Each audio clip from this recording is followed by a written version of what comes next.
गिरिडीह जिला निर्वाचन पदाधिकारी रामनिवास यादव ने नगरपालिका आम निर्वाचन 2026 के तहत नगर निकायों के सभी मतदाताओं से अपने मताधिकार का उपयोग करने की अपील की है। उन्होंने कहा कि नगर निगम गिरिडीह, बड़की सरैया नगर पंचायत और धनवार नगर पंचायत के मतदाता निर्धारित समय पर मतदान केंद्र पहुंचकर निर्भीक होकर मतदान करें। प्रशासन की ओर से स्वतंत्र, निष्पक्ष और शांतिपूर्ण मतदान सुनिश्चित करने के लिए सभी आवश्यक तैयारियां पूरी कर ली गई हैं। जिला निर्वाचन पदाधिकारी ने कहा कि लोकतंत्र की मजबूती नागरिकों की सक्रिय भागीदारी पर निर्भर करती है। प्रत्येक मतदाता का वोट क्षेत्र के विकास और भविष्य की दिशा तय करने में महत्वपूर्ण भूमिका निभाता है। उन्होंने मतदाताओं से अपील की कि वे स्वयं मतदान करें और अपने परिवार, मित्रों और पड़ोसियों को भी मतदान के लिए प्रेरित करें, ताकि लोकतांत्रिक प्रक्रिया को सशक्त बनाया जा सके। समस्त गिरिडीह वासियों को जोहार। नगर पालिका आम निर्वाचन 2026 के निमित्त दिनांक 23 फरवरी को प्रातः 7 बजे से शाम 5 बजे तक मतदान होनी है। नगर निगम गिरिडीह, बड़की सरैया नगर पंचायत और धनवार नगर पंचायत के समस्त मतदाताओं से अपील है कि निर्भीक होकर अपने मताधिकार का प्रयोग करें। मतदान लोकतंत्र का महापर्व है और प्रत्येक नागरिक की भागीदारी से ही लोकतंत्र व्यवस्था सुदृढ़ होती है। प्रशासन की ओर से निष्पक्ष, पारदर्शी एवं शांतिपूर्ण मतदान कराने के लिए सभी आवश्यक तैयारियां पूर्ण कर ली गई है।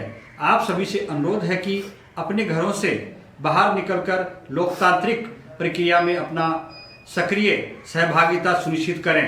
लोकतंत्र की सच्ची शक्ति जनता की जागरूकता और भागीदारी में निहित है।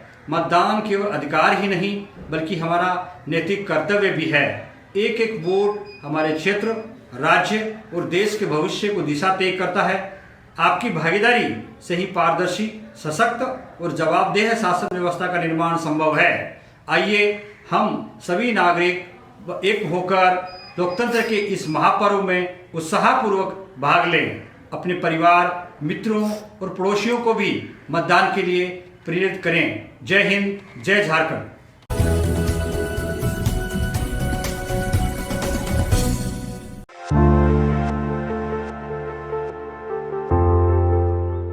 नगरपालिका आम निर्वाचन 2026 के सफल और निष्पक्ष संचालन को लेकर रविवार को झंडा मैदान स्थित डिस्पैच सेंटर से मतदान कर्मियों को संबंधित मतदान केंद्रों के लिए रवाना किया गया। जिला निर्वाचन पदाधिकारी सह उपायुक्त रामनिवास यादव ने स्वयं डिस्पैच सेंटर पहुंचकर संपूर्ण व्यवस्थाओं का निरीक्षण किया और निर्वाचन से जुड़े विभिन्न पहलुओं की समीक्षा की। निर्धारित काउंटरों पर मतदान दलों को मतपत्र, मतपेटी, मतदाता पंजी, सील और अन्य आवश्यक सामग्री उपलब्ध कराई गई। कर्मियों को सामग्री की सावधानी पूर्वक जांच करने के निर्देश दिए गए। उपायुक्त ने स्पष्ट कहा कि स्वतंत्र, निष्पक्ष और शांतिपूर्ण मतदान सुनिश्चित करना प्रशासन की सर्वोच्च प्राथमिकता है। वाहन व्यवस्था, सुरक्षा बलों की तैनाती और संचार व्यवस्था की भी समीक्षा की गई।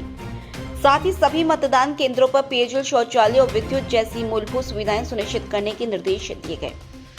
संवेदनशील केंद्रों पर विशेष निगरानी रखने को कहा गया है।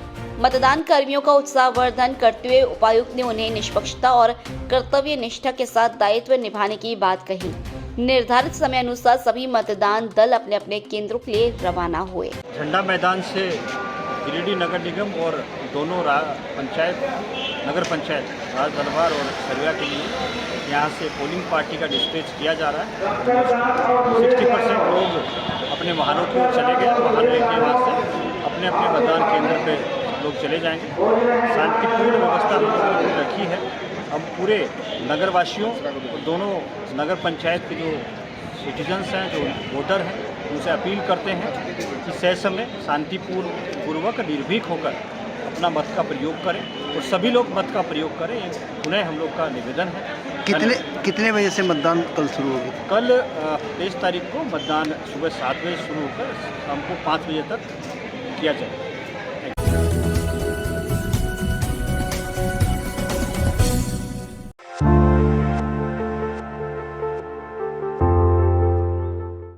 नगरपालिका आम निर्वाचन 2026 के तहत कल जिले के तीनों नगर निकाय क्षेत्रों में मतदान संपन्न कराया जाएगा। प्रशासन की ओर से सभी तैयारियां पूरी कर ली गई हैं। गिरिडीह नगर निगम क्षेत्र के 36 वार्डों में स्थापित 137 मतदान केंद्रों पर 1,50,932 मतदाता अपने मताधिकार का प्रयोग करेंगे।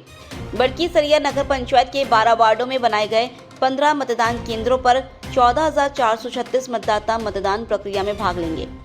धनवार नगर पंचायत के 11 वार्डों में 14 मतदान केंद्र निर्धारित किए गए हैं, जहां 12,396 मतदाता अपने वोट का इस्तेमाल करेंगे। इस प्रकार तीनों नगर निकायों को मिलाकर कुल 59 वार्डों के 166 मतदान केंद्रों पर 1,77,824 मतदाता कल लोकतांत्रिक प्रक्रिया में सहभागिता निभाएंगे।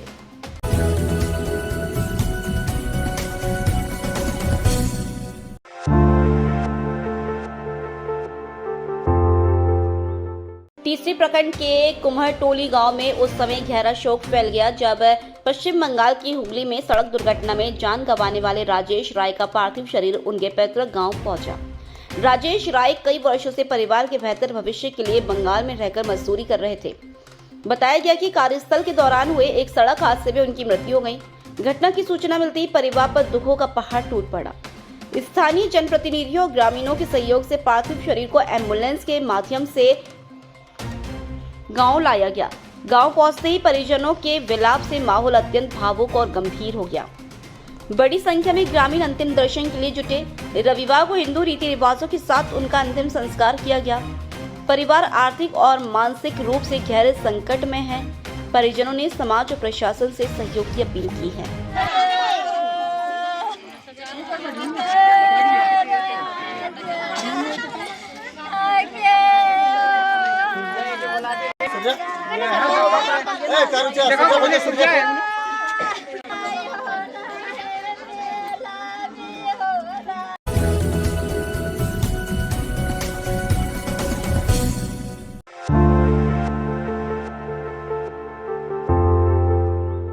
तीसरी प्रखंड के सिंगो गांव में रविवार को समय स्थिति संवेदनशील हो गई जब सूचना मिली कि एक आपराधिक मामले में नामजद आरोपी के पिता का शव एम्बुलेंस से गांव लाया जा सकता है। इस सूचना के बाद गांव के कई लोग एकत्रित हो गए और माहौल में तनाव देखने को मिला। ग्रामीणों ने आपत्ति जताते हुए कहा कि संबंधित मामला भी न्यायालय में विचाराधीन है और वे स्थिति को लेकर चिंतित है। कुछ समय के लिए गांव में हलचल की स्थिति बनी रही। सूचना मिलती है अनुमंडल पुलिस पदाधिकारी राजेंद्र प्रसाद, तीसरी थाना प्रभारी रंजय कुमार और आसपास के थानों की पुलिस टीम मौके पर पहुंची। अधिकारियों ने ग्रामीणों को समझाया कि नामजद आरोपियों को पहले ही गिरफ्तार कर न्यायिक प्रक्रिया के तहत जेल भेजा गया था। फिलहाल मामला न्यायालय में विचाराधीन है और कानून के तहत आगे की कार्रवाई होगी। पुलिस अधिकारियों ने स्पष्ट किया कि किसी भी पक्ष को कानून अपने हाथ में लेने की अनुमति नहीं है। साथ ही यह भी बताया गया कि संबंधित परिवार को कानूनी अधिकार प्राप्त है और न्यायालय के निर्णय के अनुसार ही आगे की प्रक्रिया चलेगी। करीब 3 घंटे तक चली बातचीत और समझाइश के बाद स्थिति नियंत्रण में आई। बाद में यह सूचना मिली कि पारिवारिक निर्णय के अनुसार वृद्ध मृतक का अंतिम संस्कार अन्य स्थान पर किया जाएगा। इसके बाद गांव में माहौल शांत हुआ और लोग अपने अपने घर लौट गए। प्रशासन ने अपील की है कि किसी भी परिस्थिति में शांति बनाए रखें और अफवाहों से दूर रहें।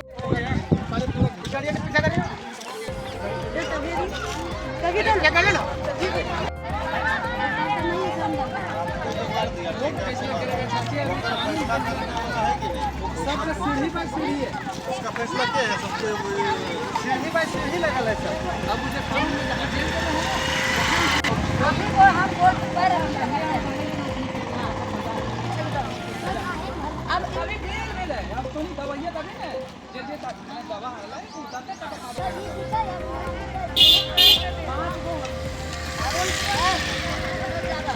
अरुण शर्मा, पवन यादव, बाबूचंद यादव, मैया के नाम वजह से काट दे।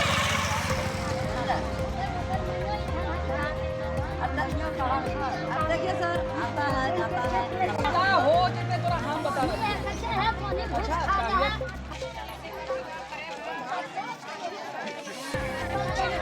सिंघो में पिछले 2-3 साल के पहले ये घटना घटी थी जिसमें एक आदमी को मार दिया गया था। उसमें हम लोग बेल भेज दिए थे 5 आदमी। तो उसका घर उस समय लोग निकल घर में नहीं था, लेकिन उसका घर का आदमी उसको एक डेथ दिया है। तो सीधा दाह संस्कार के लिए आ रहा है। तो लोगों का थोड़ा सा आक्रोश तो समझाने से मैं समझ जमीन उसको अधिकार नहीं, न समाज को अधिकार, ऐसी किसी में न दाह संस्कार करने दिया जाए। तो ये लोग को सहमति हो गया।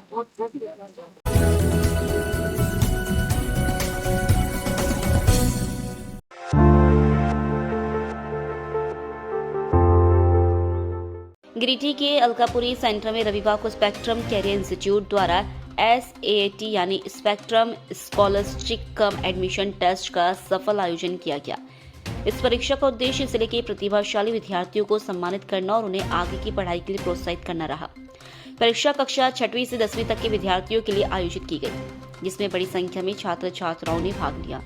संस्थान की ओर से जानकारी दी गई कि परीक्षा में प्राप्त अंकों के आधार पर विद्यार्थियों को 70% तक स्कॉलरशिप प्रदान की जाएगी। इसका उद्देश्य योग्य विद्यार्थियों को गुणवत्तापूर्ण शिक्षा तक बेहतर पहुंच उपलब्ध कराना है।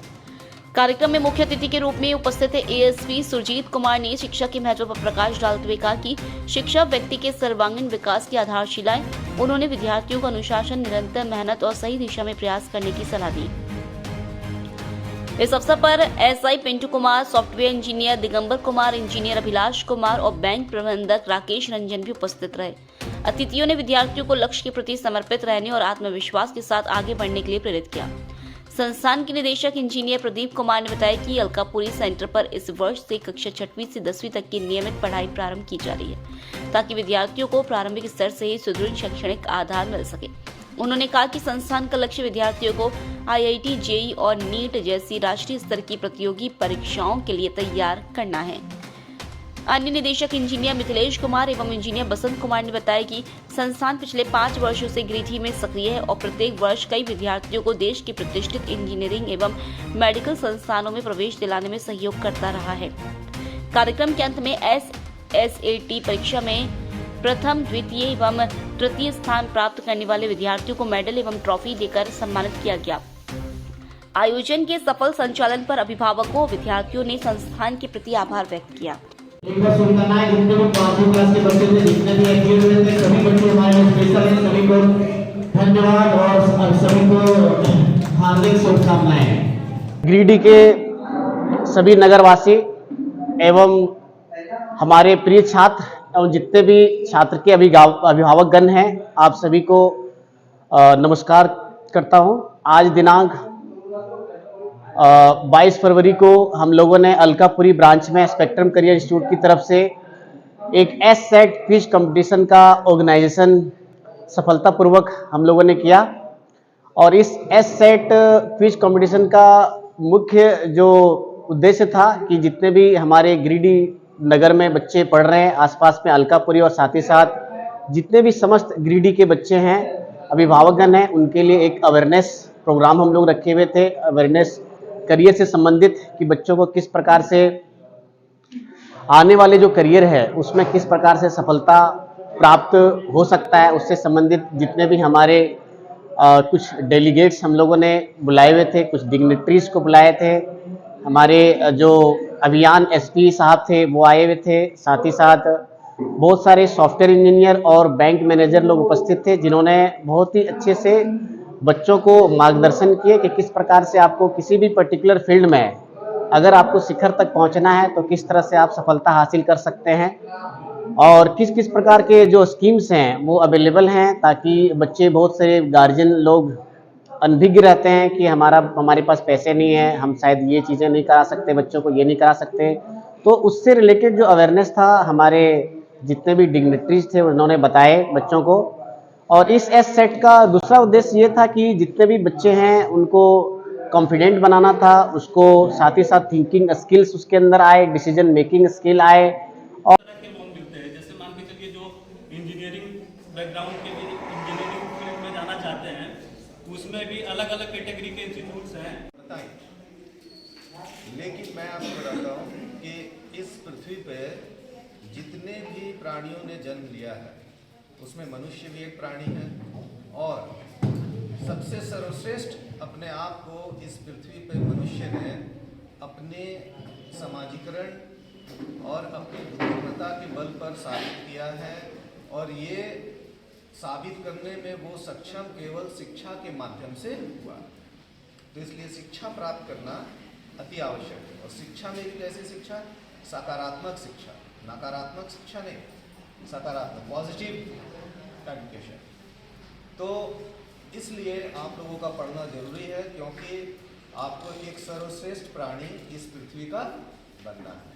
आवाज आ रही है ना? तो अब देखो मैं बताता हूँ। सबसे पहले आप बच्चों से बात करने से पहले मैं इस इंस्टीट्यूशन को चलाने वाले लोगों को बधाई इसलिए देना चाहता हूँ क्योंकि जब हम लोग सनातन धर्म में जन्म लेते हैं तो बहुत सारे ऋणों के साथ जन्म लेते हैं, जिसमें एक ऋण होता है ऋषि ऋण। कौन सा ऋण? ऋषि ऋण। तो अगर हम लोग किसी से पूछे कि भाई ये ऋषि ऋण क्या होता है, तो लोग बताएंगे कि भाई ऋषि ऋण से मुक्ति कैसे पाएंगे। अगर हमारे ऊपर मेहनत करते हैं और अच्छा रिजल्ट दे रहे हैं, इसलिए उनको भी हार्दिक अभिनंदन। और तीसरी बात है, महिलाएं जो भी आए हैं अपने बच्चों को जरूर थोड़ा बहुत ज्ञान दें, क्योंकि चरित्र के निर्माण में उनकी अहम भूमिका होती है। पिता तो अपने अर्थ को अर्जित करने के लिए घर घर जाते हैं। हमको आईटी जाना है, जैसे आपको एग्जाम्पल दे रहे हैं करण कुमार यादव का, तो इन्होंने डिसाइड किया सर कि हमको आईटी ही जाना है। तो ये बच्चा उस तरह से मेहनत भी करने लगा, जो मेहनत करने की उसका जो क्षमता था, एक एवरेज स्टूडेंट है, मतलब ऐसा नहीं कि कोई टॉपर। और दूसरी बात एक और चीज़ बताते हैं, वो तो आईसीएसई बोर्ड या सीबीएसई बोर्ड का स्टूडेंट नहीं था, वो एक जैक बोर्ड का स्टूडेंट था। और उन्होंने हम लोग के पास आया और 3 साल तक 11th 12th और एक ड्रॉप ईयर।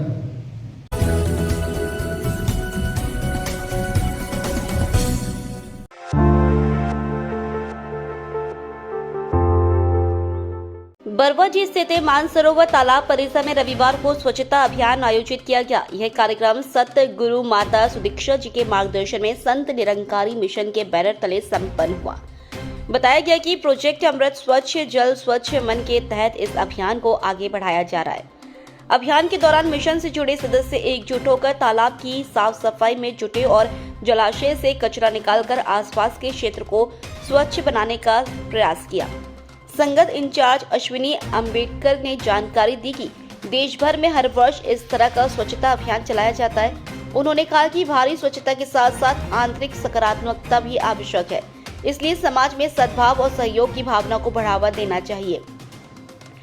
कार्यक्रम में सेवा दल इंचार्ज वीरेंद्र महात्मा, विनोद महात्मा, भोला महात्मा, सिकंदर महात्मा, अर्जुन महात्मा, रोहन महात्मा सहित सेवा दल की बहनें उर्मिला बहन, सरिता बहन, सोनी बहन, संजना कुमारी, मोनिका बहन, कविता बहन, अनु बहन, बिंदु बहन, डोली बहन जी, शांति बहन और अन्य सदस्य मौजूद रहे।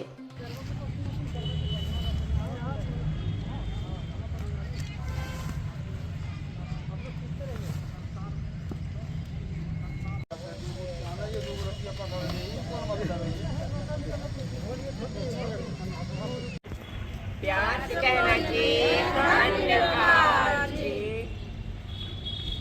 कहना चाहेंगे तो हमारा संत निरंकारी चैरिटेबल फाउंडेशन है, उसके तहत 22 फरवरी को सफाई अभियान चलाया जा रहा है।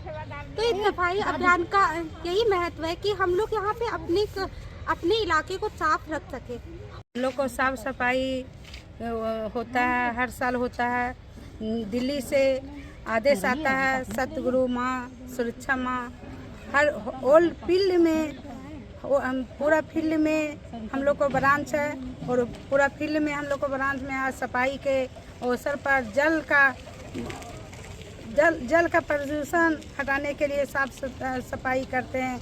यहाँ सत्संग जी, धन्य निरंकार जी, सत्संग जी हमारे ओर से, सत्संग जी माता सुदीक्षा जी ने हमें सत्संग ही नहीं हम लोग को जिंदगी सफल बना दिए हैं। सत्संग जी कि नहीं, अपने अंदर तो निंदा नफरत को निकालना ही है, लेकिन साथ साथ में हमारा अगल बगल जो कचरा होता है तालाब में, उसमें गंदगी फैलाया जाता है। पूरे विश्व लेवल का स्वच्छ भारत स्वच्छ अभियान जो अभी आज दिनांक 22/2/2026 के दिन हमारे संत गुरुजनों द्वारा यह उपदेश आया है। संत निरंकारी मिशन स्वच्छ भारत स्वच्छ अभियान के तहत प्रोजेक्ट उत्सव महोत्सव चलाया जा रहा है। सबसे पहले प्यार से कहना चाहिए धन्यवाद जी। आज हम लोग स्वच्छ मन और स्वच्छ जल और स्वच्छ मन की जो अभियान चल रही है प्रोजेक्ट अमृत के तहत में सदगुरु माता सुदीक्षा जी के दिशा निर्देश अनुसार जो सेवाएं चलाई जा रही है, ये हर एक साल चलाई जाती है। और आज का ये जो 22 तारीख 2026 है, फरवरी का महीना में पूरे विश्व भर में ये सफाई अभियान चलाई जा रही है। कहते हैं प्रदूषण अंदर हो या बाहर दोनों हानिकारक है। जैसे कि अभी हमारे भाई साहब वीरेंद्र जी भी बता रहे थे कि अगर अंदर का जो प्रदूषण है, निंदा, वैर, नफरत, किसी के जलनशीलता, ये जो प्रदूषण है ये किसी न किसी की तरफ से हानिकारक ही पहुंचाती है।